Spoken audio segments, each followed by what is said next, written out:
Welcome to the Vancouver Resource Investment Conference, VRIC 2025. So we have here with us the legendary Mr. Rick here. How are you doing, Rick, today? I'm doing well, the better for being on with you. Thank you for having me on. Thank you for your time. We have a few topics I'd like to cover today. First thing first, I'd like to revisit the main questions when we had a year ago. You may not remember, but we talked about gold for sure, gold stocks. You said gold stocks and gold is going to be really good in 2024. And in fact, we did have a really good year for majority of the well-managed gold stocks in the market. So after 12 months, we're in 2025. Are we in a better situation now, or is this all the valuations already there that investors should be much more careful for gold stocks? I don't think the valuations have caught up with the gold price, and I'm not sure that they will too quickly. What I think you will begin to see is, I think you'll begin to see cash margins increase. One of the things that's held the gold companies back is the fact that while there has been inflation in the gold price, there has also been inflation in the various inputs to produce gold: tax, steel, energy.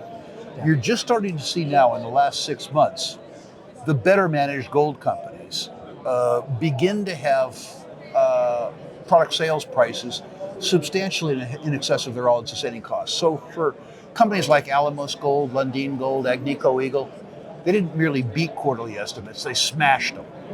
And if that trend continues, I think you're going to see catch up across the space. We also saw quite a bit of more, I would say, geopolitical risk involved even in the mining industry, especially gold. So for example, in the late last year, what happened to Mali and what happened to Barrick Gold, are we seeing more of these geopolitical risks going to be involved in affecting the whole mining industry? Absolutely. This is going to be controversial, but governments see their role as redistribution of wealth, in particular from those that have it to those that don't. They aren't tempted to steal gold mines when gold mines make no money. But when gold mines make a lot of money, in the case of Lualu in Mali, their cash margin is $1,400 an ounce. When the cash margin there was $250 an ounce, the Malian government had no incentive to steal it. Now that it makes $1,400 an ounce, they have a high interest in stealing it. So unfortunately, if you assume, like I do, that governments see part of their role as theft, there is much more incentive to steal. Indeed. But there's also, besides that too, we see quite a bit of different situations too happening in the gold production part. We see a couple of companies that I'm aware of, but of course there's a lot more of the situation that sort of have some failures during the production. Maybe you can comment on it. One is called Victoria Gold, which is really, what happened. The company actually went down in tank. And then we have Ascot Gold, have some problems once they keep on mining, so they have to redo the mine development. So maybe you can comment on, is it all, when investors investing money into gold mining stocks, the production company is still a bit of risky too compared to gold? Of course, risky in several ways. Yeah. You think the gold price is going to go up, but you might be wrong, it might go down. But there are other problems. First of all, I think that what happens is that some investors look at a mine that's marginal, a high-cost producer, and they say, if the gold price goes up, that company will enjoy unusually large margin increases simply because their cash cost is already high. If you're inefficient and you're making $200 an ounce at $2,500 gold, and the gold price goes up to $3,000, your margin more than doubles. If you're an efficient producer, ironically, if the gold price goes up, your margin increases less. I say that because Victoria was always marginal. I haven't been an owner of Victoria since it was a penny stock, because as they got closer to production, as the mine was de-risked, the economics looked less appealing to me. It didn't occur to me that they were going to have a pad failure. I didn't anticipate a construction failure. And it will be interesting to see the results of the study by the Yukon government as to the origin of that failure. I don't want to comment. Yeah. But I didn't own the stock simply because I kept looking at that deposit from a variety of lenses, and it didn't seem to me to be best of breed. Low grade, high tonnage gold in the far north with challenged access and egress, a circumstance where you always had to be afraid of the fact that the processed water that you used to move the gold through the pads would freeze, which would stop precipitation. So that was a problem. Ascot seemed to be another problem. They were trying to do two things at once. Often when I've tried to do two things at once, I failed at both. I do better doing one at a time. Focus. It sounds very simple, and it's funny, but it's true too.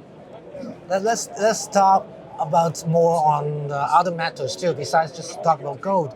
Any other metals this year that you think that will do well and investors should really pay attention to besides gold? If your audience is Canadian, and I don't know who your audience is, if your audience is Canadian, I think the Canadian oil and gas stocks will do very well.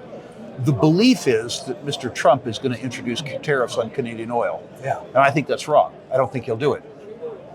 The second thing is the resignation of your prime minister means that the principal political impediment to oil and gas in Canada is gone. The third factor is Trump in the United States.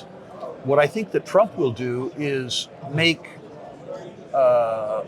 transmission projects for both oil and gas easier to permit in the United States, which will allow Canadian heavy oil to be sold in the U.S. Gulf Coast, and it will allow Canadian natural gas to transit to the U.S. East Coast, where it can be made liquefied natural gas and sold into Germany. So if I had to pick one commodity for Canadian investors for 2025, it would be Canadian oil and gas. This is really interesting because my next questions will surround this as well.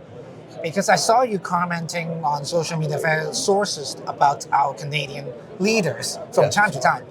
So in terms of especially on the mining and resources sector. So now soon we will have a new leader, possibly very soon this year. And what do you think that the first thing they should do to help the natural resource sector? I don't think they need to help. I just want them to get out of the way. If they just didn't hinder, in oil and gas in particular, Canada is extraordinarily efficient. You have really good geology, you have good basic infrastructure, and Canada's human resources are very good. The same in the mining industry. You don't need the government to help. You need them to stop hurting. In BC, the challenges won't just be federal. You have an NDP government in BC that, while it wants to win the rural vote, has its real constituency in urban areas that are not necessarily pro-mining. So the nuance in BC is going to be to get community support, particularly First Nation support. I myself as an investor, if somebody came to me with a deal in Tahltan territory or Ness territory, I'd be there right away. Communities that have experience with mining, that like mining, regulated but well regulated. Other jurisdictions, not so good. Okay, interesting. So that brings you to my final question for this interview, is that I've always wanted to get a sense from you, because you're always a strong supporter of, as you said, Canadian oil industry. So are you a believer in the EVs, the battery vehicles? Are they going to take over one day? Because most people believe one day we will all have EVs running on the streets and no traditional cars. So are you a believer on that, or what? I am. I think it occurs in 2065. Okay. Getting from 2025 to 2065 means that I will continue to have strong oil demand as a transportation fuel for 40 years. To put that in reference, I'm 71 years of age. I hope it becomes a problem for me. Okay. The popular narrative is that peak oil demand will occur in 2030. That's ridiculous. It's ridiculous. You don't believe that, right? Of course not. For a second. Assuming that you have a decrease in the number of internal combustion engines sold in places that can support them, like Canada. Let's think about Bolivia. Let's think about Malawi. Let's think about Pakistan. Many investors don't realize, I think you do, but many investors don't realize that there's 1 billion people on Earth that don't have any access to primary electricity at all. There's another 2 billion people on Earth that have access to intermittent or unaffordable electricity. The real story in resources isn't electric vehicle, it's the poorest of the poor. The decade in the resource business that enjoyed the most predictable demand was 2000 to 2010. And that reflected the urbanization of China.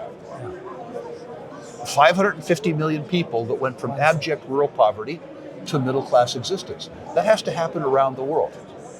When poor people get more money, they go from barefoot to tennis shoe to bicycle, bicycle to 50cc motorcycle, right? Yeah. Some of your audience will know this. They experienced it. This is going to happen around the world.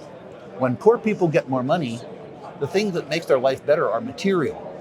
When you get more money, you buy a service or you buy some little thing from Apple, you know. But when poor people get more money, they put a steel roof on a thatch house. They use cinder blocks. All the things that make their life better made of stuff.